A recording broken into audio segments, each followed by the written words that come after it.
ما هو العبد يجي يوم القيامة تقوم الملائكة تقول له تعالى شوف حسناتك، يروح يلاقي جبل حسنات. شوف جبل. يوم العبد يقول يا رب انا ما فعلت هذا، ده انا غلبان يعني انا راجل يعني عشت فقير ومت فقير، ايه الحسنات دي كلها؟ الملائكة تقول له الا تذكر يوم تصدقت بتمرة على مسكين؟ انت فاكر بينك وبينه كده حلت له بقه بتمرة؟ طب دي تمرة، ايه اللي جاب التمرة للجبل؟ شوف بقى الجبل فيه كم مليون تمرة، ايه اللي خلاها جبل؟ قال له ان الله رباها لك. اذا كنت انت بتجيب الكتكوت يبقى ديك، فما بالك بقى لما ربنا هو اللي يربي.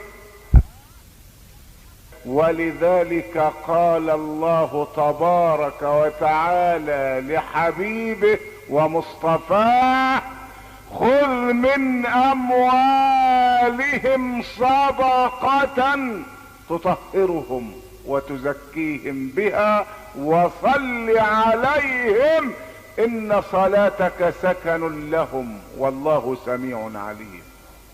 الم يعلموا ان الله هو يقبل التوبة عن عباده ويأخذ الصدقات، وان الله هو التواب الرحيم؟ ما توحد. شوف لما ربنا يقول ويأخذ الصدقات، ده شيء غريب.